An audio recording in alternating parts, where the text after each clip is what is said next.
एक घना जंगल था जहां तमाम जंगली जानवरों का बसेरा था। उस जंगल के बीचों बीच एक नदी बहती थी जिसकी गहराई और चुप्पी ने सभी जानवरों में डर पैदा कर रखा था। इसी नदी में एक मगरमच्छ रहता था जिसका नाम था करेला। करेला बेहद चालाक था और अक्सर नदी के किनारे आने वाले जानवरों को अपने भोजन का शिकार बना लेता था। उसका डर पूरे जंगल में फैल चुका था। कोई भी जानवर नदी के पास जाने की हिम्मत नहीं करता था। इसी जंगल में एक और खतरनाक जीव रहता था, एक सांप जिसका नाम था नागू। नागू बहुत तेज था और किसी भी परिस्थिति में बच निकलने की कला जानता था। वह भी जंगल के जानवरों में आतंक का पर्याय बन चुका था। एक दिन नागू को अपने भीतर एक अजीब सी बेचैनी महसूस हुई। उसे कुछ नया करना था, कुछ ऐसा जिसे जंगल के सारे जानवर याद रखें।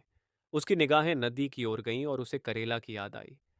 अगर मैं करेला को मात दे दूं तो जंगल का सबसे खतरनाक जीव मैं बन जाऊंगा, नागू ने सोचा। अगली सुबह नागू नदी के किनारे पहुंचा। वह धीरे धीरे पानी के पास आया और करेला को पुकारा। करेला, क्या तुम मुझसे डरते हो? करेला ने अपनी बड़ी डरावनी आंखें खोलीं और हंसते हुए बोला, मैं डरता नहीं, डराता हूं। तुम्हारी हिम्मत कैसे हुई मुझे चुनौती देने की? नागू ने उसकी ओर तिरछी नजरों से देखा और कहा, तुम्हारी चालाकी और ताकत सबको मालूम है, मगर मैं तुमसे तेज और ज्यादा चालाक हूं। अगर तुम में हिम्मत है तो मेरे साथ एक शर्त लगाओ। करेला कुछ क्षण चुप रहा, फिर बोला, कौन सी शर्त?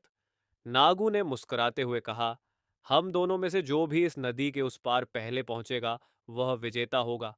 हारने वाले को हमेशा के लिए जंगल छोड़ना होगा। करेला ठाका लगाकर हंसा, तुम ये शर्त जीतने का सपना देख रहे हो? मैं पानी का राजा हूं, तुम तो जमीन पर ही रेंगने वाले हो। नागू ने उसे उकसाते हुए कहा, शर्त मंजूर है तो बोलो। करेला, जो अपनी ताकत पर घमंड करता था, तुरंत तैयार हो गया। उसने सोचा कि पानी में वह सबसे तेज है और नागू उसे कभी नहीं हरा सकता। शर्त की घड़ी आ पहुंची। नदी के किनारे सभी जानवर इकट्ठा हो गए। करेला पानी में उतरने के लिए तैयार था और नागू भी किनारे पर सर्प की तरह लहरा रहा था। दोनों के बीच तनाव का माहौल था। तैयार, शुरू। जैसे ही आवाज आई, करेला तेजी से नदी में कूद पड़ा।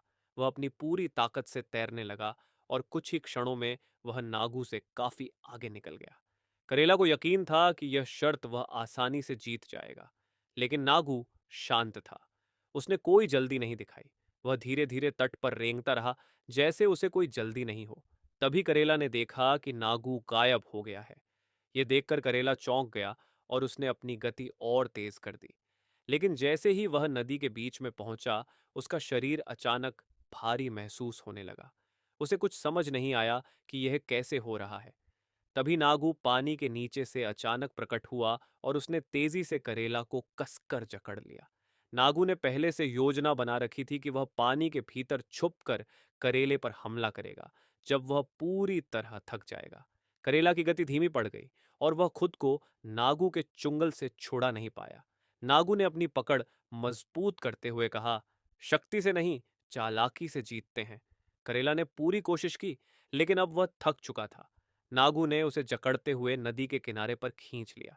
जंगल के जानवर जो यह दृश्य देख रहे थे, दंग रह गए। नागू ने करेला को हराकर जंगल का सबसे चालाक और खतरनाक जीव होने का सबूत दे दिया था। उस दिन के बाद करेला ने नदी को हमेशा के लिए छोड़ दिया और नागू जंगल का नया राजा बन गया।